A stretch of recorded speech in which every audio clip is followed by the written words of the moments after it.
Salut tout le monde, c'est Adré et aujourd'hui on se retrouve pour un nouveau tuto Photoshop, même si pour l'instant je suis sur Lightroom.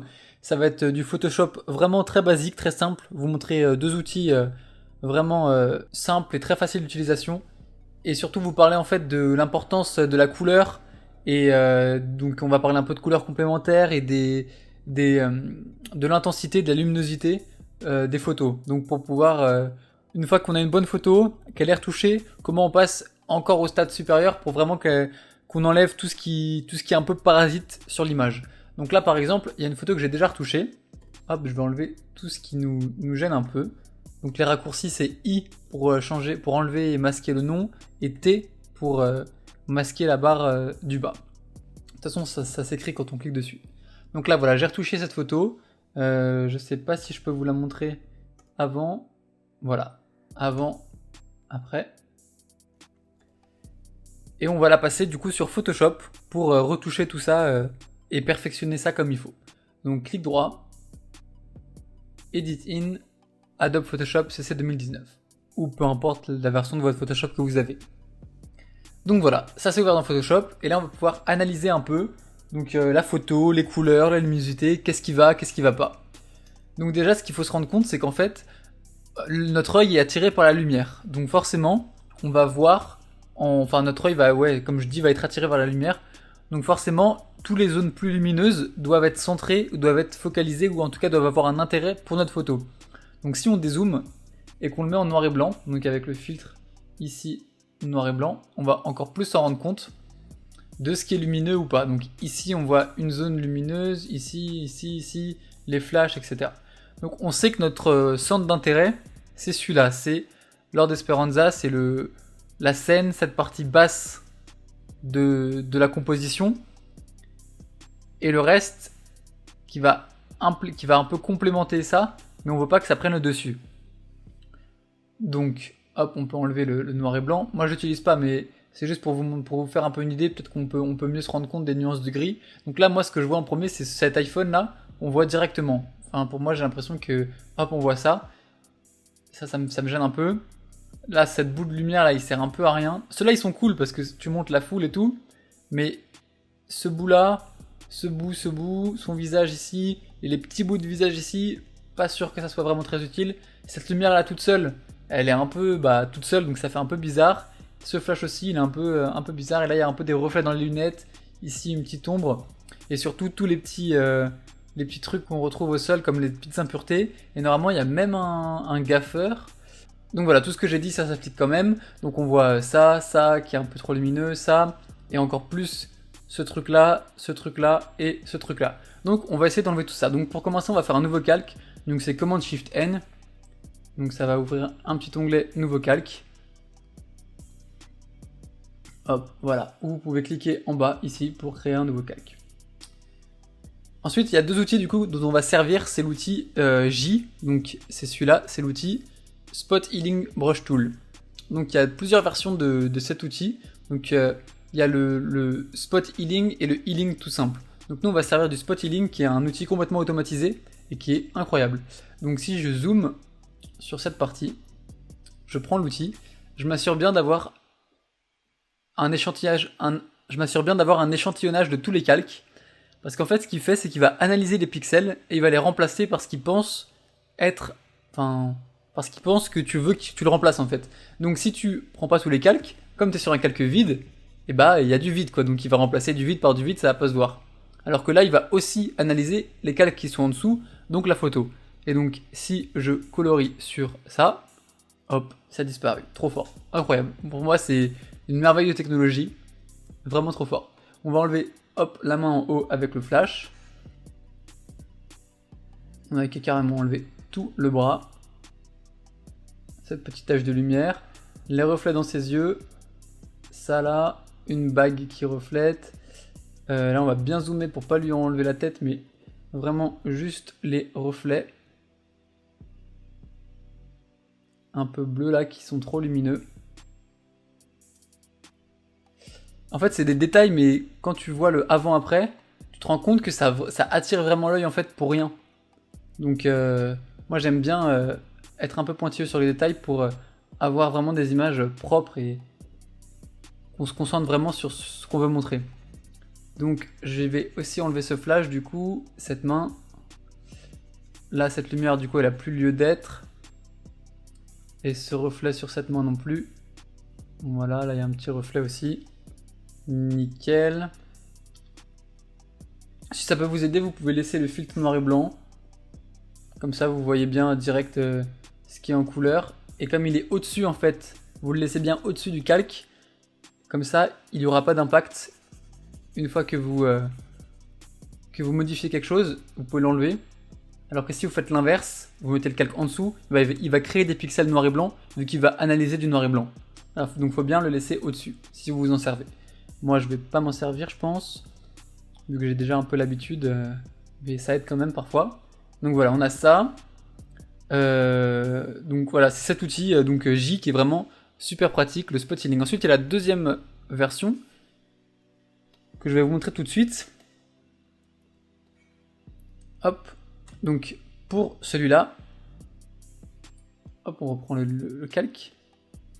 Pour celui-là, il n'est pas intelligent, enfin il est intelligent, mais il faut laisser appuyer sur option et cliquer sur un endroit qui va être échantillonné. Donc voilà, là c'est l'endroit que j'ai pris ici, qu'on retrouve là quand je balade en fait, qu'on retrouve. Et en fait, il va analyser les calques, enfin les pixels et l'intensité des pixels qui sont là, pour trouver quelque chose de cohérent. Alors quand il y a des grosses variations de densité, donc de luminosité comme on voit ici, il faut bien l'avoir fini en entier pour que ça fasse un truc un peu propre. Donc là on voit que le trait, en fait, on voit il y a une espèce de trait qui est sur la scène qu'on retrouve trop haut ici. Parce que j'ai mal échantillonné, et qu'en fait il faudrait que je prenne un échantillon du trait et que je garde le trait au niveau du trait, comme ça. Et donc normalement, si je finis tout ça, voilà, on garde le trait dans les bonnes proportions, super bien. Donc voilà, ça nous propose ça. Et si je vous montre sur un autre calque, si on avait gardé l'outil, hop, intelligent. Voilà, là il a tout effacé, mais il n'a pas forcément gardé en fait le trait qu'on voyait. Si je mets l'autre par rapport, si je mets les deux pour comparer, là il a fait une zone un peu sombre, mais au moins il a gardé le trait. Donc voilà, c'est à vous de jongler entre les deux, de voir ce qui vous convient, ce que vous préférez. Voilà, comme vous voulez. Moi je vais garder celui-là, et ce que vous pouvez faire en plus, parce qu'en fait le truc avec l'outil d'échantillonnage, c'est que quand on le prend, il floute un peu. Je sais pas si vous l'avez vu, mais là, pas là du coup parce qu'il n'y a pas une grande différence, mais si je vais sur l'autre trait, l'autre gaffeur, si je prends un échantillon ici et que je floute, vous voyez ça floute un peu avant de rendre tout ça. Donc des fois, quand il y a des zones un peu compliquées, c'est difficile de l'utiliser. Mais bon, franchement, parfois ça peut servir. Ensuite, le dernier outil qu'on peut utiliser pour enlever ça, c'est l'outil S, donc c'est le tampon, outil duplicateur. Alors ça par contre, à utiliser avec précaution, parce qu'en fait ça va carrément copier-coller les pixels. Donc c'est-à-dire que si je prends un échantillon en appuyant sur option ici, du pixel, et ça va le coller carrément ici. En fait ça va suivre, on voit la souris qui suit les mouvements, et ça va complètement coller et reproduire à l'identique les trucs. Donc je vais vous montrer dans quelles circonstances ça peut être pratique. Par exemple ici, quand on veut garder la ligne très droite de l'enceinte et qu'on veut enlever par exemple le logo, on peut faire un échantillon de la fin de la limite et hop, la mettre ici. Reprendre un bout de ce côté pour garder l'équilibre. Et on va retrouver quelque chose de plutôt correct.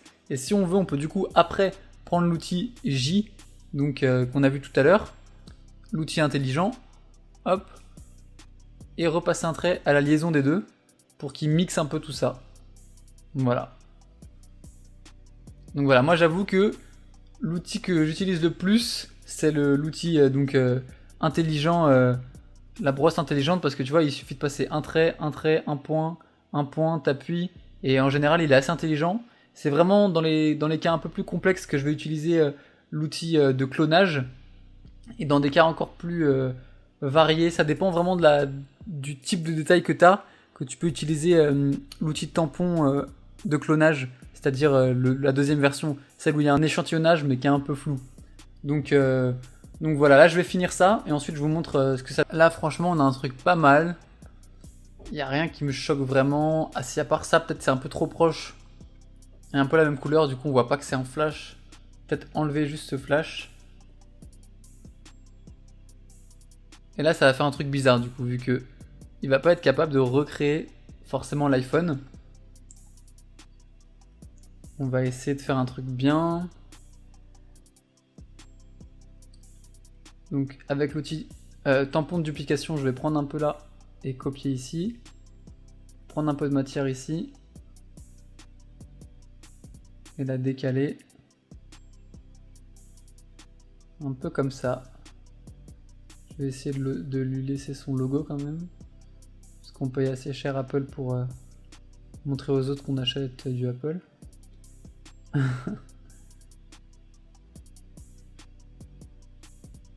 Voilà, on va faire genre. Hop. On va y remettre un peu son logo jusque là. C'est un travail vraiment minutieux dans les petits détails comme ça. Je comprends que ça peut être chiant pour certains.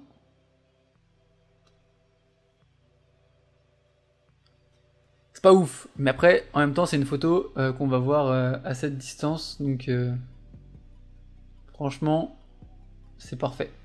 Donc si je vous montre le avant-après, on voit tous les détails un peu polluants, toutes les nuisances visuelles et lumineuses. Et après, il y a encore un truc, c'est les couleurs complémentaires. Du coup, c'est ce rouge et ce bleu qu'on voit énormément. Donc, on peut le laisser par choix parce qu'on aime bien et on voit ce gros rouge là, mais du coup, on le voit direct. Hein. C'est lumineux et c'est rouge, donc couleurs complémentaires. On est attiré tout de suite par ça. Ou alors, moi, ce que je vais faire, c'est faire une petite courbe. Hop, et le diminuer et baisser un peu le rouge. Voilà, comme ça. Ensuite, comme il y a déjà un masque, commande I pour l'inverser. Zoomer dessus, prendre la brosse avec le raccourci B. Diminuer, baisser un peu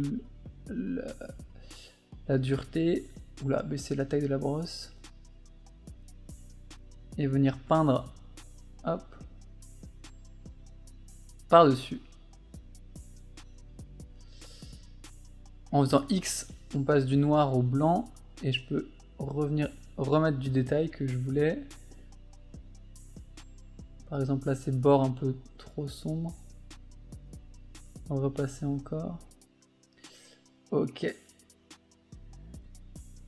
Là déjà c'est moins criant que le rouge fluo, mais c'est un peu trop foncé, donc je peux un peu diminuer l'opacité. Voilà, là franchement on se retrouve avec une photo. On a enlevé un peu tout ce qui allait pas. On l'a nettoyé carrément. Et franchement, là on peut être content, donc on n'a plus qu'à la sauvegarder. Retourner dans Lightroom. Il la recharge, et voilà, on a ça. Du coup maintenant une deuxième option, un truc que vous pouvez faire si vous avez la flemme de faire tout ça dans Photoshop, si vous voulez juste enlever le gros du gros, donc par exemple ça, c'est ce que j'ai fait tout à l'heure, vous pouvez prendre cet outil-là, l'outil de correcteur, donc raccourci la lettre Q, et venir tout simplement choisir ce que vous voulez effacer, hop, hop, hop, hop, hop, et il va prendre une source pour du coup remplacer les pixels intelligemment. Donc là on peut le faire en mode clone, donc là il va vraiment cloner les pixels, ou alors avec le mode heal, c'est soigner. Si on le met bien, on peut voir un peu le trait qui va rester légèrement, vraiment très léger, mais en fait il garde un peu la texture de la source en s'adaptant à la luminosité du rendu. Je sais pas si vous voyez ce que je veux dire, mais voilà, il va garder la texture. Voilà, par exemple, si je vous prends un gros truc ici avec cette texture là, il va garder la texture, mais il va l'assombrir vu que le contour est plutôt sombre comparé au clone où lui il garde carrément la luminosité exacte. Donc voilà. Donc voilà, si vous êtes un peu flemmard ou vous avez plein de photos à faire et vous pouvez pas toutes les passer dans Photoshop, vous pouvez directement prendre ce petit outil magique, hop, faire un coup là, hop, un petit clic. Alors essayez de prendre le plus petit pinceau possible pour chaque truc, parce que ça sert à rien de remplacer des pixels qui sont déjà bien. Donc essayez de faire un tout petit peu plus gros à chaque fois, mais pas forcément trop non plus. Et voilà, si vous laissez appuyer, vous pouvez faire un long tracé. Sinon, vous cliquez juste une fois, ça fait un point. Et ça trouve une source intelligemment qui devrait correspondre. Donc voilà, déjà, c'est pas aussi parfait que Photoshop. Là, on voit que j'ai tout enlevé. Pareil pour les visages et pour le flash, c'est impossible. Si je vous montre, par exemple, qu'est-ce que ça peut donner pour le flash, ça va pas du tout donner un bon truc. Si on va enlever ça, tu vois, il va prendre une source qui est ici, qui a rien à voir. Et voilà, il faudrait peut-être trouver quelqu'un qui a un autre téléphone dans le même angle pour qu'il puisse reprendre la forme. Mais bon, là, ça devient hardcore.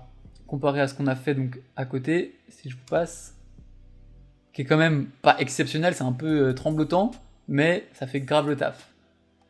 Donc voilà, ça les outils. Le J, Spot Healing Brush Tool, Healing Brush Tool, mais surtout le premier qui est vraiment incroyable, et le S, donc le tampon, pour justement prendre les pixels tels qu'ils sont et les remplacer. Donc voilà, j'espère que pour ceux qui ont déjà un bon niveau de retouche ou qui commencent déjà à vouloir un peu pousser la recherche et la technique, que ça les aura intéressés pour ceux qui ne savaient pas, et que ceux qui n'ont pas encore ce niveau, mais qui commencent un peu la photo et tout, que ça peut les motiver encore plus à déjà faire des belles images pour pouvoir s'attarder sur les détails ensuite, parce que quand on commence la photo, ça sert à rien de passer 2 heures sur des images, enlever les flashs et tout. Vaut mieux commencer par travailler ses compositions, ses retouches, etc. Et vraiment, quand on commence à être plutôt bon et à se démerder au niveau des retouches, on peut pousser vraiment la pureté de l'image à son maximum. Enfin, c'est moi qui vois les choses comme ça. Après, je vous fais ce tuto. Si vous voulez l'utiliser dès maintenant, faites-le avec plaisir. En tout cas, j'espère que ça vous aura intéressé. J'espère que ça vous aura... J'arrive pas à parler, on est le 31 décembre. J'enregistre ça dans ma chambre tout seul, c'est pas grave. J'espère que ça vous aura plu. J'espère que ça vous aura intéressé. Bonne journée ou bonne soirée tout le monde en fonction de quand vous regardez ça. C'était Adrénaline et on se retrouve bientôt pour une prochaine vidéo. A plus, ciao.